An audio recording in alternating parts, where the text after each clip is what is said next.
우리 지난 주일부터 아마 어린이부 학생들한테 숙제가 나갈 겁니다. 그 숙제가 다른 게 아니고요.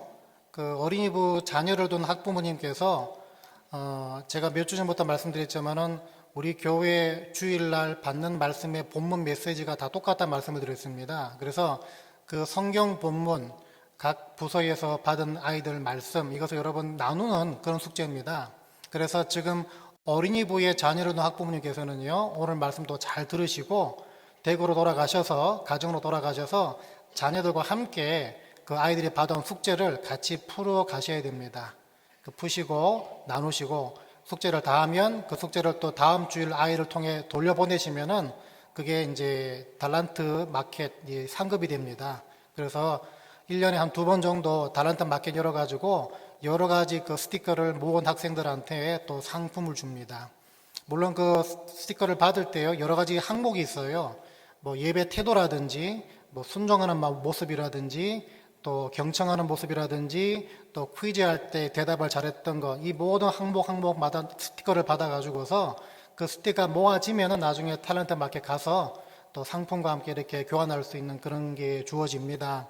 그래서 이런 말씀 잘 들으시고 특별히 어린이를 학부모로 두신 분들은 이 들은 말씀을 가지고 그 가정 돌아가셔가지고 아이들과 함께 숙제를 하면서 잘 나누게 되시길 바랍니다. 자, 오늘 시험은 어차피 늘 찾아온다는 말씀인데요. 오늘 같이 읽으셨던 본문 35절을 보시면 예수께서 제자들에게 말씀하십니다. 얘들아, 우리가 저편으로 건너가 좀 쉬자 이렇게 말씀하십니다. 저쪽으로 좀 건너가자. 그 배를 타고 건너가시는데 왜 그런가 하면 이 전까지 전개됐던 상황들을 보시면은 많은 무리들이 예수께 찾아옵니다. 병 고침 받고 귀신 내쫓음 받고 하여튼 여러 가지 이유를 가지고 예수를 찾아와서 예수께서 그 사람들을 다 만나주시고 고쳐주시는데 완전한 신성도 가지신 예수께서 이제 너무 피곤하신 겁니다. 지치신 겁니다. 그래서 좀 한적한 곳으로 가서 좀 쉬자. 그 의미로, 그 의도를 가지고 이 제자들한테 우리가 저편으로 건너가자 말씀하십니다. 얼마나 그동안 피곤하셨는지 배를 타자마자 주무십니다. 그런데 주무실 때 무슨 일이 벌어졌습니까? 큰 풍랑을 만나죠. 큰 풍랑을 만납니다. 제자들 가운데 분명히 어부 출신이 있었죠. 그 어부 출신들이 예수님 우리 다 죽게 됐습니다. 이렇게 말할 정도면 이 풍랑이 정말 예사롭지 않은 그런 풍랑이었다 이렇게 예측할 수가 있습니다. 물론 예수께서요 이 풍랑을 잠잠케 하셔서 이 사건을 통해서 예수의 신적인 능력과 예수의 하나님 아들 되심이 드러났다라는 것이 이 이야기의 결론이다 볼 수가 있습니다. 자, 그런데 이 이야기 가운데 오늘 우리가 예수님께서 하신 말씀 한마디에 주목할 필요가 있습니다. 바로 40절인데요. 이에 제자들에게 이르시되 어찌하여 이렇게 무서워하느냐 너희가 어찌 믿음이 없느냐 하시니. 똑같은 사건을 다루고 있는 마태복음 8장에서도요 어찌하여 무서워하느냐 믿음이 작은 자들아 이렇게 말씀하십니다. 자, 믿음이 없는 자들아 어떻게 무서워하느냐, 믿음이 작은 자들이 이렇게 무서워하느냐 이 말씀하시는데 무슨 말입니까? 지금 예수께서 제자들의 믿음 없는 것 내지 믿음이 작은 것을요 무서워하고 두려워하는 차원으로 같이 보신다는 것입니다. 믿음이 없다, 믿음이 작은 것을 곧 두렵고 무서워하는 것으로 같이 보신다는 것입니다. 그러면서 책망하고 계시듯이 말씀하시는데 여러분, 여러분들이 제자의 입장이라면 어떻습니까? 저 같으면 굉장히 황당할 것 같습니다. 왜냐하면 배를 타자고 한 거는 제자들이 아니지 않습니까? 예수님이 배 타자 그러지 않았습니까? 그러니까 쉽게 말하면 지금 이 상황을 들어온 것, 이 상황으로 끌고 오신 분이 누굽니까? 제자들이 아니라 예수님입니다. 그런데도 지금 제자들을 책망하고 계시니까 이건 마치 뭐와 같습니까? 여러분 잘 자고 있는데 누가 깨우면 어떻습니까? 짜증나죠? 지금 예수님이 짜증나듯이 말씀하시는 거 아닌가? 그렇게 볼 수 있는 상황 아니겠습니까? 한국의 속담처럼 이 방귀 낀 놈이 화낸다 그러지 않습니까? 좀 예수님이 좀 그런 모습 같이 보이지 않습니까? 자, 근데 여러분 이 40절에 책망 같이 말씀하시는 부분, 믿음이 작은 자요, 믿음이 없는 자요, 왜 무서워하느냐, 왜 두려워하느냐, 이 말씀을 통해 우리가 봐야 될 게 두 가지가 있습니다. 첫째는요, 이 사람들은요, 이미 예수의 신적인 능력을 경험했던 사람들입니다. 이미 예수의 어떤 신적인, 초자연적인 어떤 능력을 이미 보고 경험했고, 그래서 예수님이 누군지를 알고 믿고 있던 사람들이었습니다. 오늘 본문 이전까지 제자들은요, 어떤 광경을 봤습니까? 예수께서 병자를 고치신 광경을 목격했습니다. 예수께서요, 또 귀신 내쫓는 그 능력도 이 제자들이 목격했습니다. 그리고 누가복음에서는요, 이미 죽은 과부의 아들을 살리는 그 현장에도 이 제자들이 있었습니다. 다 목격했습니다. 다 알고 있습니다. 이 믿음이 온전하고 온전하지 않고를 떠나서요, 제자들은 예수님이 자연과 심지어 사람의 생명을 다스리시고 또 세상을 운행하는 분임을 믿고 알고 목격했던 사람들이었다는 것입니다. 두 번째로 할 것은요, 막상 풍랑이라는 모양의 시험을 만날 때 그 알고 있던, 그 경험했던 믿음이 작동되지 않아서 두려움을 갖게 됐다는 사실입니다. 자, 여기서 중요한 게 있습니다. 여러분, 작동되지 않는 믿음은 반드시 두려움과 조급함과 공포와 불안감으로 드러난다는 것입니다. 작동되지 않을 때, 또 여러분들이 풍랑을 만날 때 그 작동되지 않는 믿음은 불안과 두려움과 공포와 다급함으로 반드시 드러난다는 것입니다. 우리에게도 이런 제자들의 모습이 종종 나타납니다. 우리도 분명히 하나님이 창조주이시고요, 하나님이 구세주이시고요, 하나님이 우리 삶을 직접 인도하시는 인도자 되심을 다 믿고 있습니다. 그 믿음을요, 정기적으로 이렇게 예배 자리에 나와서 듣고 확인하고 있습니다. 심지어 그 믿음의 고백을 매 주일 예배 때마다 사도신경으로 우리 입술로 직접 고백하고 있습니다. 그런데 이상하게도 우리가 크고 작은 풍랑을 만나면 이상하게도 그 믿음과 그 확신이, 그 지식이 작동되지 않아서 불안해합니다. 두려워합니다. 조급해합니다. 다급하게 주님, 우리 다 죽게 됐습니다. 이렇게 말한다는 것입니다. 이러지 않으려면 어떻게 해야 되겠는가 보시면은 한 두 가지를 보시면 좋을 것 같습니다. 첫 번째는 여러분들이 오늘 제자들처럼 종종 만날 수 있는 크고 작은 그 시험과 풍랑, 이것들은 전부 다 응용 문제라는 것을 보셔야 합니다. 응용 문제다. 전혀 새로운 문제가 아니라, 전혀 내가 건드릴 수 없고 풀 수 없는 문제가 아니라 단지 응용 문제라는 것입니다. 여러분, 우리가 믿음으로 구원받고 하나님의 자녀된 성도들, 그 성도들이 만나는 풍랑과 시험은요, 주로 어떤 목적이 들어가 있는가 하면, 다른 사람은 모르겠습니다. 하나님을 아버지로 믿고 예수를 구세주로 믿고 하나님 자녀된 성도들이 만나는 풍랑과 시험, 그 시험 속에는 분명히 한 가지 목적과 의도가 들어가 있습니다. 바로 하나님에 대한 믿음을 흔들기 위함이라는 목적이 늘 들어가 있습니다. 다른 사람 모르겠습니다. 성도들 같은 경우는 그렇습니다. 그래서 그 풍랑과 그 시험이요, 자녀 문제가 됐든 건강의 문제가 됐든 물질의 문제가 됐든 여러 문제 모양으로 찾아오든 간에 그게 결국에는 어떻게 다 한 곳에 귀결되나 보면요, 하나님이 정말 살아계셔? 하나님이 정말 나 사랑하셔? 그러지 않은 것 같아. 하나님이 정말 살아계시다면, 하나님이 정말 사랑이시라면 이럴 리가 없다, 여기로 다 귀결됩니다. 성도들이 만나는 풍랑, 시험을 극복하지 못하면 늘 이 종착지로 귀결된다는 것입니다. 그런데 여러분, 성도들이 만나는 그 풍랑과 그 시험이 알고 보면 다 뭡니까? 하나님은 살아계시지 않아, 하나님은 사랑의 하나님이 아니야라는 그 예제 문제에 변형된 응용 문제들 뿐이라는 것입니다.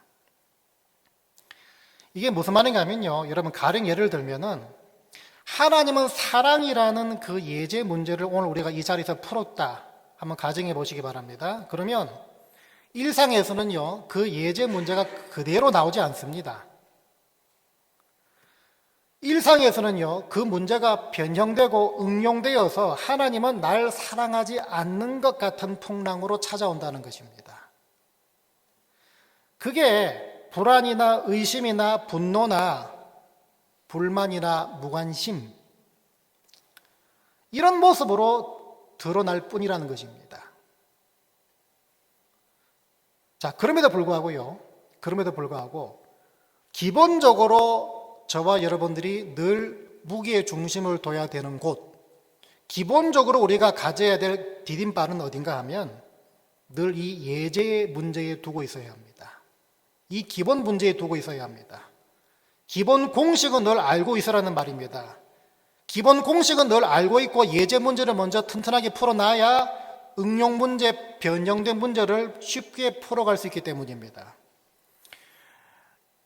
여러분, 그래서 기억하시기 바랍니다. 우리를 의심하게 만들고 두려워하게 만들고 때로는 다급하고 분노케 만드는 여러 시험들은 여러 가지 예상치 못한 변형되고 응용된 모습으로 여러분들을 찾아와서 여러분들을 매몰시키려고 하는데, 그러지 않게 만드는 것은 결국 뭔가 하면 예제 문제, 다시 말해서 하나님을 아는 지식과 그 지식에서 흘러나오는 믿음으로, 지식과 그 지식에서 흘러나오는 믿음으로 풀 수밖에 없다는 것입니다.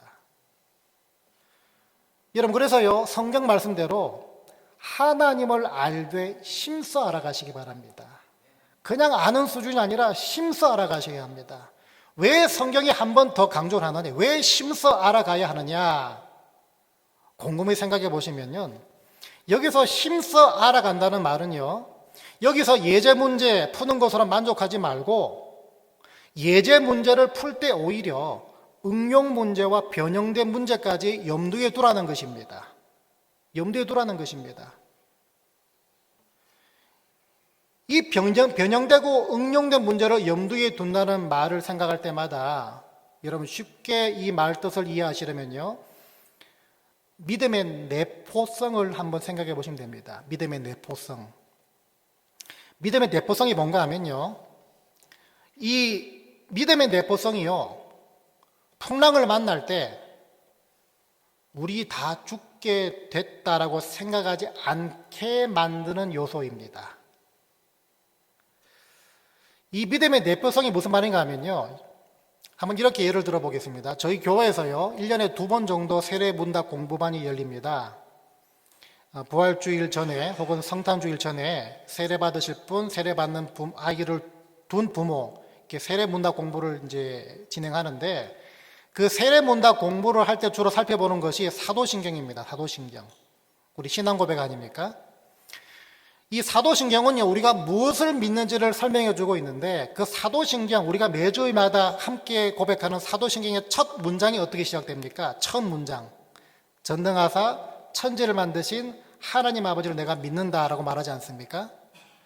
그러니까 쉽게 말하면 창세기 1장 1절을 내가 믿는다, 그 말입니다. 창세기 1장 1절의 그 말씀을 내가 믿는다.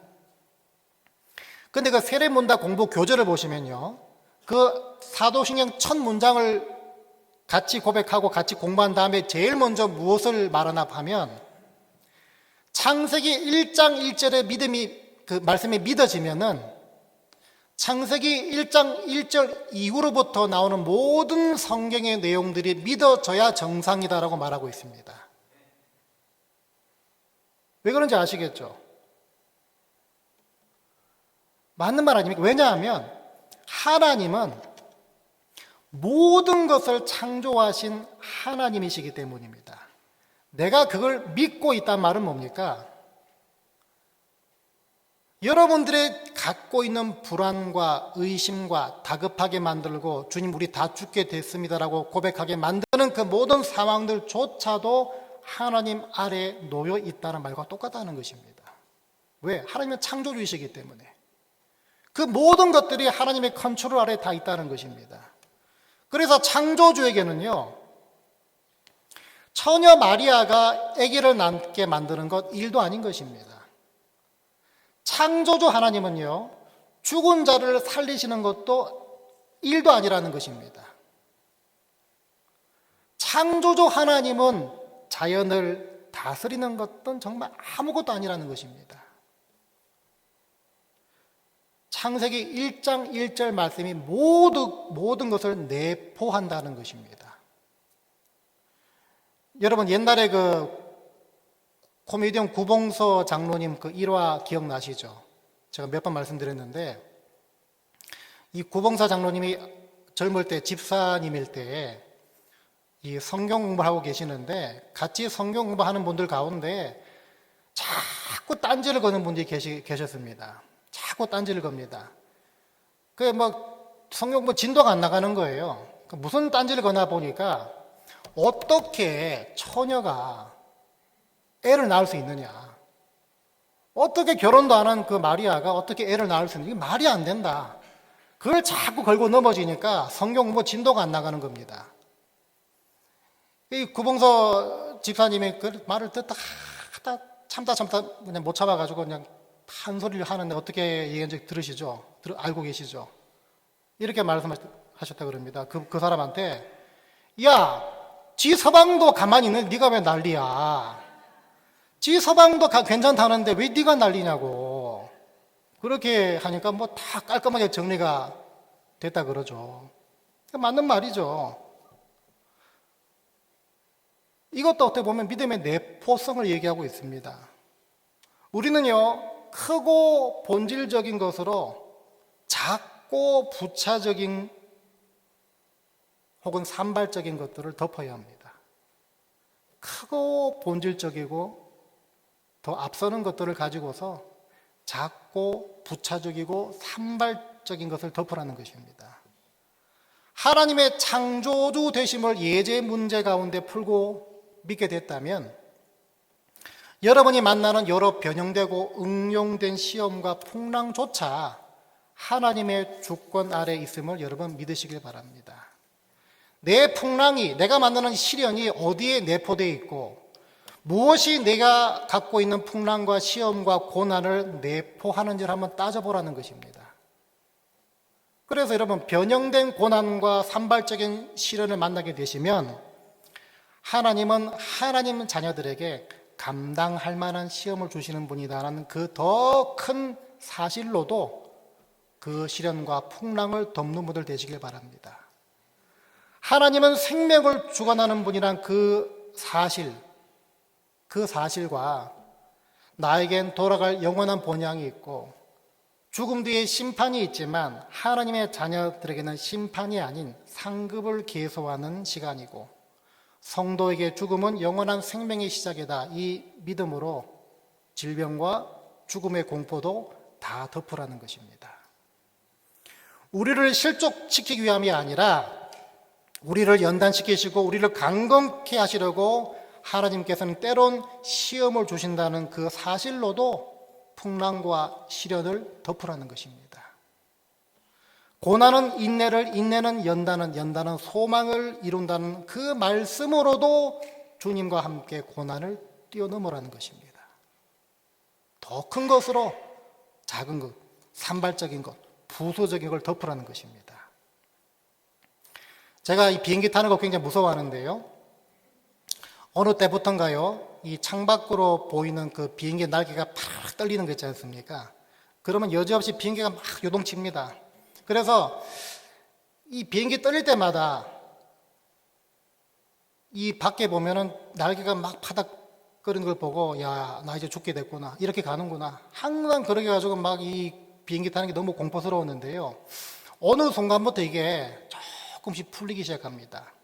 어떻게 풀렸나 보니까 그렇게 막 떨리지 않습니까? 그러면 그 한 곳에 집중됐던 그 비행기 날개가 막 떨리는 거기 집중됐던 그걸 좀 멈추고 눈을 감고 생각을 하고 머리에 그림을 그립니다.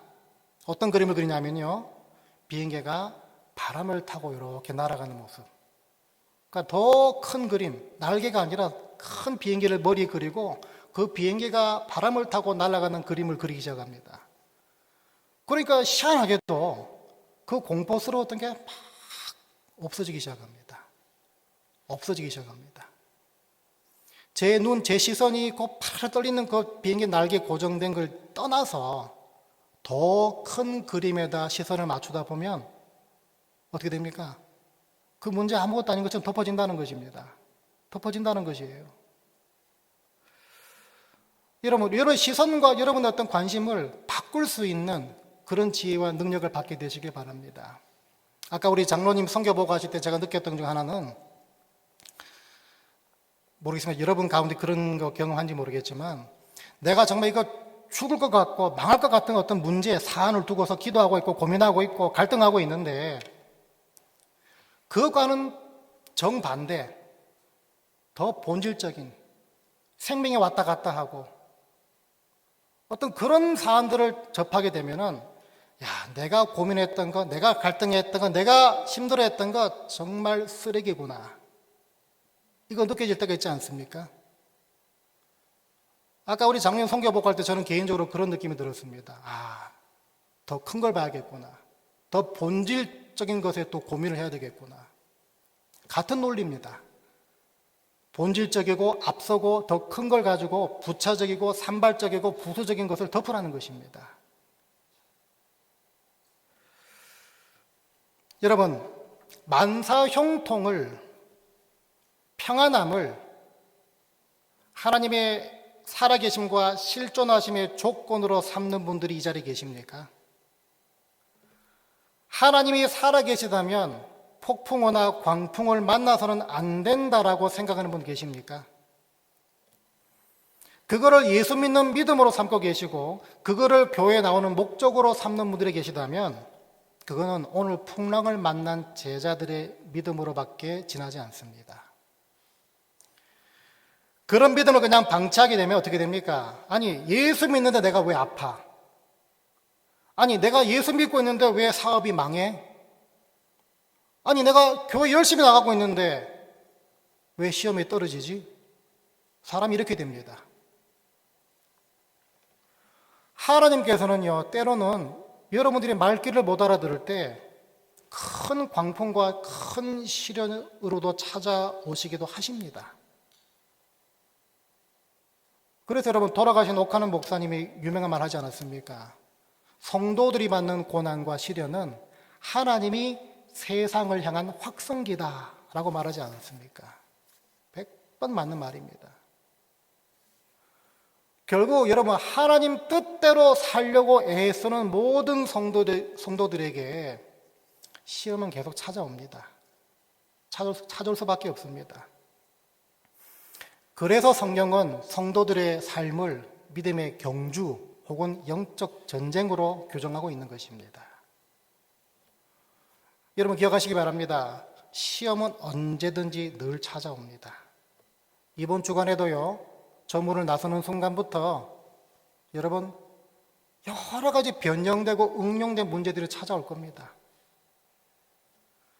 그때마다 그동안 여러분들의 경험에서 알고 있던 하나님에 대한 지식, 그동안 여러분들이 품고 있어서 믿고 있던 그 말씀들을 총동원하셔서 주님, 우리가 다 죽게 됐습니다. 이게 아니라 야, 시험 들어와. 들어와. 한번 그렇게 하는 분들 다 되시기 바랍니다. 그 시험들을요, 나의 강건케 됨을 위해서 역이용하는 분들 다 되시길 바랍니다.